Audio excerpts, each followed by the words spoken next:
Hi everyone, Jeremy here, Walter's co-host on What Really Matters. Today's our 10th episode and we've had some great feedback from listeners so far, which we take seriously and you should keep sending by writing to us at wrm@tabletmag.com, which you can also find in the show notes. We'd also be very grateful if you'd consider rating the podcast and especially leaving a review on Apple or even Spotify or wherever you like to listen to us. These reviews and ratings help other people find the podcast. Thanks for listening, and now to this week's episode. You know, it's our 10th episode today.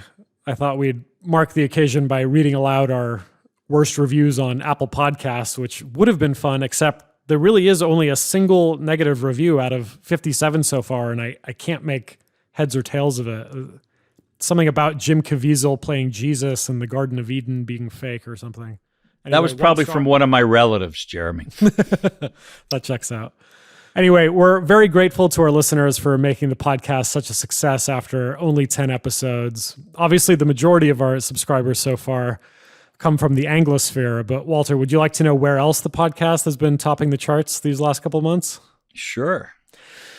So in the news and politics category on the Apple Podcast charts, at various points in the last 2 months, we've been number 8 in Algeria, number 7 in Greece, number 5 in Peru, 5 in Nicaragua, number 2 in Romania, and drumroll, please, number 1, the single most popular politics podcast, according to Apple, in Cyprus.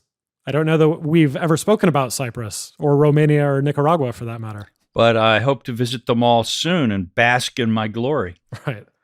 It does seem that our popularity surges as the total population of the country gets smaller.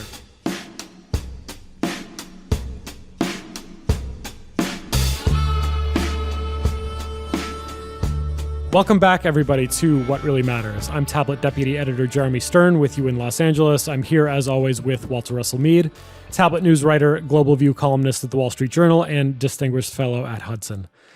Let's begin with this week's news.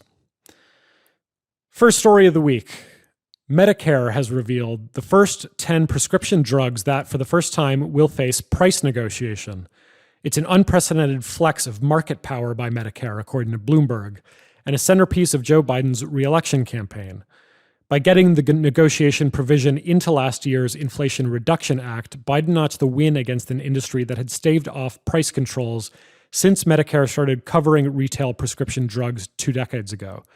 Prices for the 10 targeted drugs are expected to be halved on average and will be published just weeks before next year's presidential election. I should probably add to Bloomberg's coverage here that all of this is if and only if the price negotiation program is upheld in court. So, Walter, is this news or faux news? Well, it's bad news. It's, I'm glad that people are going to be paying less for some of those prescription drugs, but price controls really are a terrible way to deal with a very important part of American industry. If we step back a bit, people are saying, oh, well, prices are so much lower in other countries than in the United States. And that is often the case because the country's single-payer systems do negotiate their prices, which is basically a way to try to get American taxpayers to pay part of the cost of developing new drugs. I think there are 2 things to keep in mind when you think about drug prices. The first is we want more drugs. And lest that be quoted out of context, I'm not talking about recreational drugs. I'm talking about therapeutic drugs. And we want we want some of the smartest people in the world to be working night and day to dream up new and effective treatments for diseases, ways of extending the human lifespan, easing pain. All of these things we badly, badly want. And if you think, what's the best legacy we could leave to future generations? How about this? A planet where human beings live longer, stay healthier, and diseases that today are death sentences are trivial events that you just take a simple treatment and there you are. So now here's the thing. People won't do that kind of work and drug companies won't make those investments unless there's a payoff. And by picking big, popular, money-spending drugs to put these price controls on, i.e. negotiations, We're basically disincentivizing some of the behavior that we most want to promote. All right, but that said, obviously, there's the question of once these drugs are available, we want people to be able to take them. The most expensive drug is a drug that you can't get for any price because it doesn't exist. And so actually, making new drugs exist is in itself a form of reducing prices. So are there ways that we could enable companies to charge lower prices while still making really good profits? And of course there are. For example, now under in my view, pretty crazy U.S. law, a drug that's been approved by the FDA and as safe is prescribed by millions of doctors, hundreds of thousands of doctors around the country, taken by millions of patients.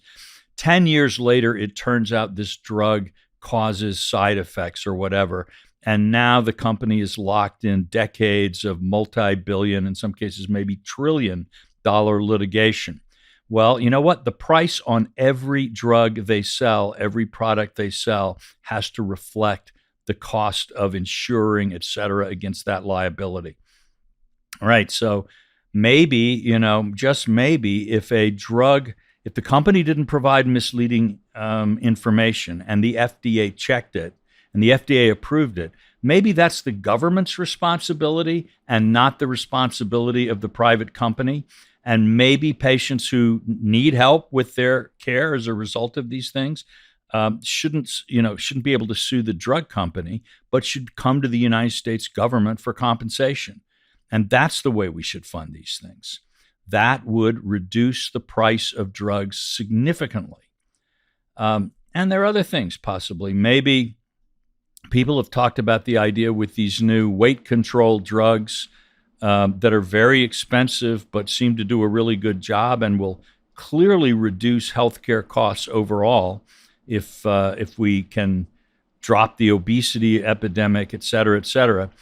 Maybe what the government should do is buy the developed drugs at a very, very high price, which can then be administered at much cheaper cost to everybody else. Again, you've done a wonderful thing. You've found a drug that addresses one of mankind's most haunting problems. And we're not going to punish you for it, but we're also going to structure your reward in a way that people are able to use this miracle. So, unfortunately, the President Biden has chosen to step on the pipeline of new drugs in order to pander to constituencies who, legitimately enough, want cheaper prices for existing ones. And it's too bad. All right, our second story. The United Auto Workers Union said that 97% of its members voted to authorize strikes against General Motors, Ford Motor, and Stellantis if the union and companies are unable to negotiate new labor contracts, which include UAW demands for a 46% pay raise, 32-hour work week with 40 hours of pay, and the return of pensions. In any case, the result of the vote gives the union's president, Shawn Fain, the power to tell workers to walk off the job once the current contracts expire next Thursday, September 14th. Strike authorization votes are usually formalities that pass with these big margins and don't themselves ensure strikes, but this vote came as the newly energized UAW takes a more assertive stance with automakers, which, according to the New York Times, is part of a larger shift in organized labor. News or faux news? I tend to think faux news. I could be wrong about this one, but I think ultimately the reality is that the cars of the future are more likely to come from China than from Detroit, that we've allowed China to build up an overwhelming lead in EVs, which, again, we signaled for years that this was the market of the future. Not sure myself, I'm not so sure that's a great idea, but we've been doing it. And I think dramatic increases of wages and other things for American auto workers will simply mean that there will continue, as there have been for the last 30 or 40 years, fewer of them every year. And to the extent that the jobs don't go to China, the jobs will disappear by automation. Robots don't join unions. At least they haven't yet figured out a way to get robots to pay dues to the UAW. Now, this whole situation doesn't make me happy. I would like to see American workers making larger incomes, but I don't think this sort of 20th century labor union model, however militantly one tries to push it, is going to work. And it's largely because technology is changing so quickly and corporate structures are changing so quickly that the world that the labor union was built for, where you basically have one job at one factory for life, and you will always be a factory worker, you will always be making this essentially the same product, and by and large doing it with the same technology. In that kind of situation, a labor union makes a lot of sense. But suppose you were a member of the Blockbusters video labor union, and you had a great contract and all of this, and then your company disappears from out from under you. So I think we have not yet as a society really looked into the problem of how do workers protect their rights in a world in which the old industrial union model is less and less relevant to more and more people. And as long as that gap exists, you're going to see these kind of militant union leaders sort of, trying to basically bring back the buffalo to the Great Plains, bring back the jobs. And politicians will demagogue the issue, but ultimately, Americans are going to probably want to buy the cheapest, best cars, the best cars they can get for a given amount of money. And American workers are not going to be able to charge the kind of premiums for their labor that they would like to. Okay, final story of the week. Developing economies have long chafed at the dominance of the US dollar in international trade and finance, particularly as America's share of the global economy has more than halved since World War II and powers such as China, India, and Brazil have emerged. De-dollarization has been on the anti-imperialist radar for decades, but the overwhelming power of the US currency meant it amounted to little more than a slogan until recently, according to the Financial Times. But with the expansion of U.S. economic sanctions and the explosion of new technologies for international payments, cracks are starting to appear in the dollar's once impregnable position. China, with its embrace of the digital renminbi and its drive to develop an alternative global payment system, is hoping to take advantage. Walter, is this news or faux news? There's a grain of actual news in the middle of, just as is not as unlikely as we would like, a complete misunderstanding of the underlying issue by the Financial Times. What really bothers people most in developing economies is what used to bother Americans about the British world monetary system in the 19th century, that we don't have as much money as we think we need and want. And so the Americans with the British gold standard, oh, it was so terrible. Worst thing in the world, oppressive, monstrous. But again, the real problem was we need to borrow money, and the people that want to borrow money want higher interest rates on that money than we want to pay. And unless we agree to pay those rates, they won't give us the money. All right. And that was the core source. And so we kept thinking of, okay, is there some way we can make some other kind of money? Silver, we coin our money on silver rather than gold. And what they sort of kept failing to realize was, well, you can do that, but the creditors will then charge higher interest rates because they are interested in getting a return on the money that they put in. So de-dollarization is not going to solve anybody's problems with the fact that, in general, developing countries are net borrowers, while more developed countries tend to be net investors. That's kind of a fact of life, and it just moves on. And politicians, again, would far rather in these developing countries blame the evil dollar system for the fact that I can't give you everything that you want, rather than saying, well, actually, my own bad policies have left us in a situation where we're in trouble. No one is interested in making that argument. So, but now, on the other hand, there is a problem. There's certainly a reality here that the U.S. has grotesquely and foolishly misused sanctions. I sanctioned this, I sanctioned that, I sanctioned thee, I sanctioned thou. And people are rightly sick of it.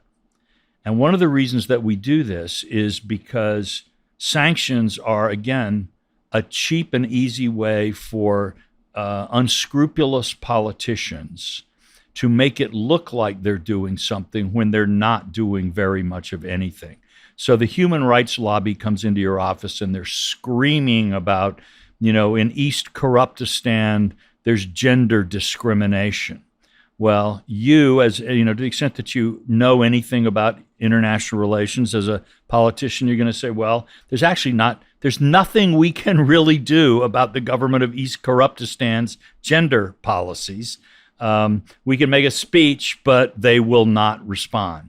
So I'm going to say, sanction them. And now the human rights group will quietly go away thinking of me as a good guy.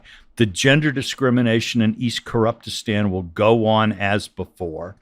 And maybe a small amount of commerce is going to be diverted to another channel. This is not good strategic thinking. In fact, it's terrible strategic thinking. You can get away with a certain amount of it because in the world, nothing is perfect. And people put up with various instabilities and points of failure. But I think we're overloading the system. And we need to think very hard about how do we only use sanctions when they have a chance of working and when the issue genuinely justifies resorting to this tool. All right, that's it for the news of this week. Let's have the big conversation.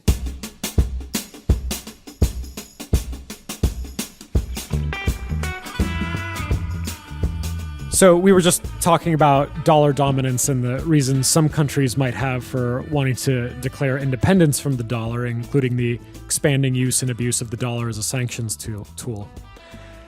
And it does seem that finding a way to at least chip away at the power of the dollar or U.S. finance is one of the issues that unites what are called the BRICS, which, depending on who you ask, is either a loose grouping of economies or a vague geopolitical bloc or an actual international organization, which in any case was founded in 2009 and consists of Brazil, Russia, India, China, and South Africa. Now, for most of my adult life, referring to the BRICS at all, as if it was a term that described any kind of relevant bloc that exists in reality, has mostly only been made almost as a kind of joke, like as a way of referring to one of these ideas that could only have existed in the mind of like a Goldman Sachs economist in the early 2000s or something. But the fact is, at the recent BRICS summit in South Africa, the bloc announced that it would be admitting Iran and Saudi Arabia as members, and also the UAE, Argentina, Egypt, and Ethiopia, renaming itself BRICS Plus. They also announced, maybe a bit more interestingly, a new development bank to challenge Western concepts of helping the global poor by ensuring 30% of what they lend is in local currencies, including digital currencies that don't need to be converted to dollars, and with no conditions attached, unlike the IMF or the World Bank. Now, with the G20 summit in India this weekend, Walter, and with the big news on that front being that fellow BRICS member China will not be attending, what's your sense of the supposedly anti-Western or non-Western bloc positioning itself as a legitimate or cohesive alternative to the U.S.-led Western bloc in the world known as the BRICS? The BRICS are interesting. I think in one of Kurt Vonnegut's novels, he talks about the concept of a grand falloon, which is an organization or a category whose members actually have nothing really substantial in common. I think he used it for, like Buckeyes or something like that, people from Ohio. But I think the BRICS are and remain essentially a grand falloon, where Russia and China are allies. India is deeply opposed to China. Bringing Argentina is a country that never met a bank it didn't like and never had a loan it wanted to repay. And the fact that Argentina is drawn by the possibility of a new bank where perhaps you won't have to repay loans or can repay them at currency that has depreciated so rapidly that it's worth only a tiny fraction of the original value of the loan. This brings a joy, a glimmer of light and joy to the eye of any true Peronist. So, but I suspect that China's appetite for, quote, lending money to countries that will not repay the loans at anything like their true value is going to dramatically limit the ability of countries like Argentina to get the kind of finance that they're hoping they can get. So if the sort of limit on the power of, or on the scale of the BRICS bank is simply that, then I don't think we're going to see a lot of development. And in general, if a bank runs on the idea that a borrower provides funds, which then, a lender provides funds which a borrower then repays on time and at an appropriate rate of interest, it's not clear how a Chinese-led or a BRICS-led bank would operate differently from any other bank. And again, but if it operates on a different principle, which is the borrowers don't have to repay as much or whatever, it's not going to be the world's largest bank, is all I can say. So at that level, it's kind of incoherent. Where I think we in the U.S. should be thinking a good deal more is where the BRICS concept has some significant legitimacy is if you really look at the international institutional architecture, it is ridiculous. It is absurd. And it gives Europeans in particular a place that they really no longer deserve. So, the idea that the UN Security Council has former great power France, former great power Britain, perhaps former great power Russia on it, but there's no India, no Japan, even no Brazil, which actually was a member of the equivalent of the Security Council in the League of Nations.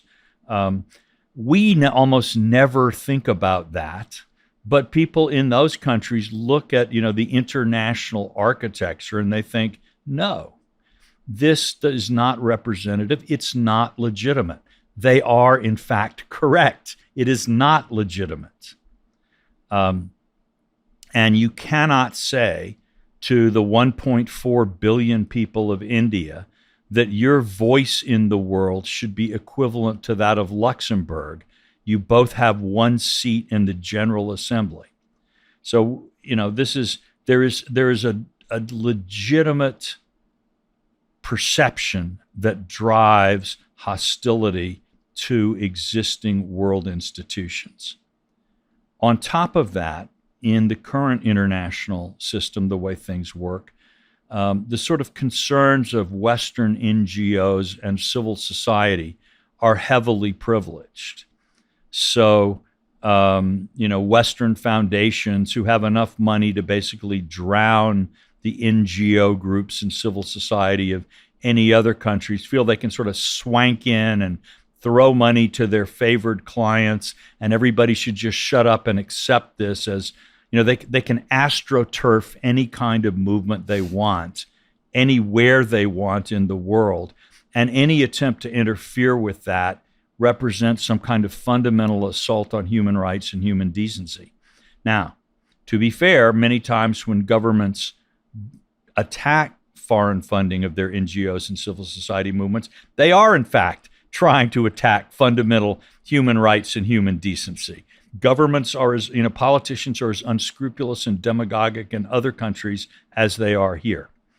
But we still have to bear in mind that people in most of the world do not now consider the way the world works to be acceptable. Here's another example. If you're an 18-year-old college student in America, or high school student, and you want to take a gap year before you go to college, or you finish college and you want to take a gap year before you work. So what you decide you want to do is backpack around the world, backpack through Southeast Asia or whatever it might be. Your parents may be horrified, but in fact, you'll just be able to pick up your good old U.S. passport and pretty much go almost anywhere you want, no questions asked. If you're a Turkish or an Indian kid, or from dozens of other countries, and you want the exact same thing, you want to backpack around, just see the world, encounter the world, no one is going to let you. You're not going to be able to take that passport into the EU, into the US, unless you go through what is sometimes an incredibly time-consuming and difficult process. Now, obviously, we have good reasons for wanting to do that. A lot of people would not come here to backpack. They would come here to stay. Although at the moment, since we've decided not to enforce any immigration laws along our entire southern border, I'm not sure how consistent it is for us to complain about airports when we've got like open season on the borders. So actually, just get a visa to Mexico, walk over the river, and backpack all you want. But in any case, people look at this and they quite rightly see boiling injustice. And they quite rightly resent a world system and the powers that enforce that world system. All right? Now, we cannot solve all the problems of global poverty. We cannot solve the fact that if we did have anything like free immigration, the social and political consequences of that would be unbearable. All right? So we're not talking about establishing a utopian world. But I think Americans need to enter much more seriously into conversations with people in some of these other countries about real reform of international architecture, if for no other reason than that institutions that don't conform to power realities don't work. So the UN Security Council actually is not a very effective instrument because agreement among those powers doesn't necessarily, determine what will then happen on the ground. One interesting thing in there is that, beginning to see some of the Bretton Woods institutions as ineffective or no longer having enough political legitimacy, no longer seeing the UN as effective or legitimate, getting tired of the various conditions and demands made by the State Department and things like the European Trade Commission, et cetera, et cetera. I mean, these are all developments that I think most people would associate not just with Indian or Brazilian politics, but with the last several years of American politics. It maybe started with the Trump administration, but it's not like the Biden administration wants to rebalance the WTO or the Security Council to accommodate Chinese expectations. And I can't really think of a time since maybe Obama's first term when appeals to the UN had any kind of purchase in American politics. So I guess my question here is, insofar as the BRICS expresses a conception of international power that does appeal to countries like India and Brazil and maybe the Saudis and the UAE, isn't this more of like a golden opportunity than some kind of threat to American power? I think that is a kind of a natural path for American diplomacy to explore. And again, it'll go against the grain of a lot of people in the foreign policy establishment, because the old model of international institutions was very much like the European Union.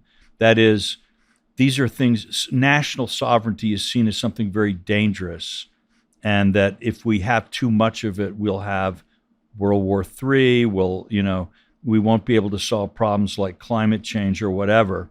And so the point of international institutions was to create a set of rules and laws that would bind governments and, to some degree, turn democratic sovereignty, limit the sovereignty of democracy and hand it over to kind of administrative agencies and the great and the good.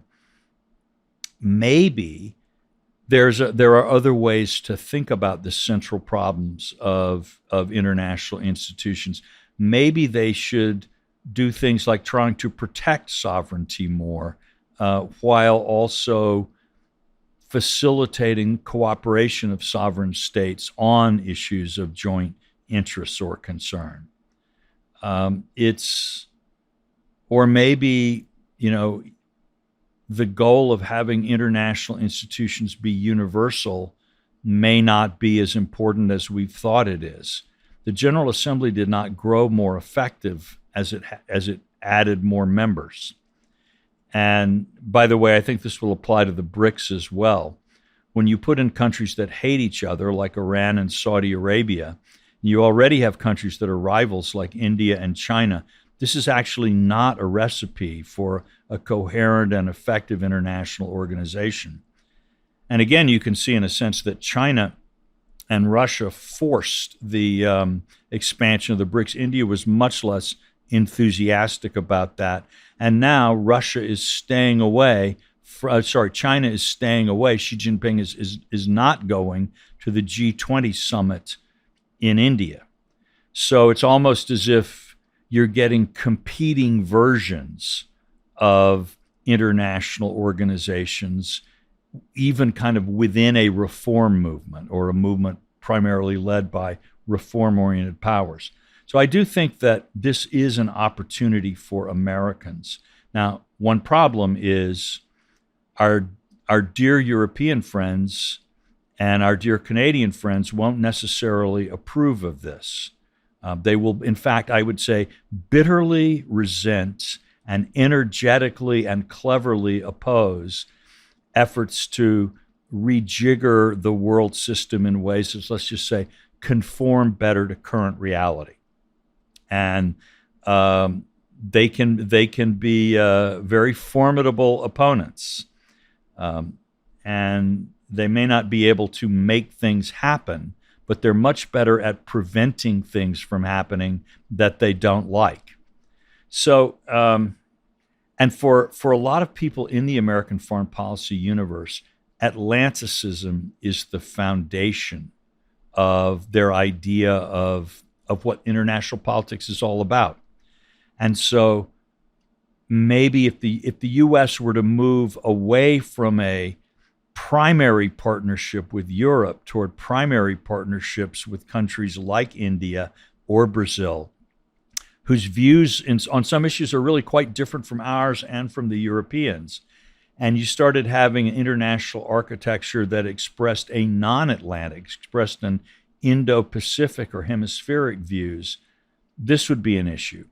But also you have, no one likes Italy more than I do. I love going to Italy. I have many great friends in Italy. If I found out I needed to spend 3 years in Italy for some reason, I would have zero regrets. But should Italy be a member of the G7? Is Canada really one of the 7 most important countries in the world? Should it be on that committee? And India not be on it? I don't think so. So how do we find ways of deepening cooperation with new partners who we really urgently need, but we don't actually want to open a feud with our European friends, our Atlantic friends either. We do actually need friends in all parts of the world. So there's not some simple route to getting there, but there's really a lot of work to be done and a lot of thinking to be done. All right, that does it for the big conversation. Let's end on the tip of the week.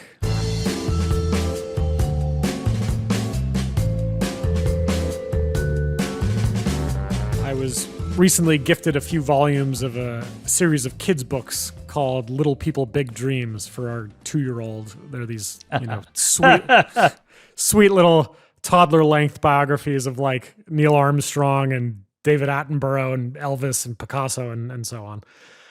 And I remember from when I was a bit older. I hope they left out some of the details in the Picasso biography. I'm not sure I would want my toddler knowing too much about the love life of Pablo Picasso. Right. I think these were probably published, pre whenever that Brooklyn art exhibit was. But, I remember also from when I was maybe 5 or 6 or something, and having those illustrated biographies of like Frederick Douglass and Teddy Roosevelt and Martin Luther King and et cetera, it made a big impression on me and probably predisposed me to the great man or great woman theory of history. But I think for a lot of our listeners who do like nonfiction, biography and especially historical political biographies are a still kind of persistently favorite genre, especially for those in their teens and early 20s. These can be a real impactful source of inspiration and even emulation. So tell us, Walter, what's the one political biography you'd recommend to our listeners, maybe especially our listeners who are just starting out in their adult lives? Ron Chernow's biography of Alexander Hamilton is pretty good. And for that matter, his life of Grant is pretty good. So those would be, I think, two books that would start, because they're not just lives of the man, of the person. They are descriptions of an era. And they help you understand the big issues of a big time. An interesting pair would be, of course, you asked me for one and I'm giving you a bunch, but that's how it is with books. I think Andrew Roberts' Life of Winston Churchill, and then Winston Churchill's Life of the Duke of Marlborough. I think if you read those two things together, you would really have a much richer understanding of world history, politics, and human character, maybe than you do now. All right, there you have it. Thanks to our producer, Noam Bloom. Thanks to my co-host, Walter Russell Mead. I'm Jeremy Stern. We'll see you next time.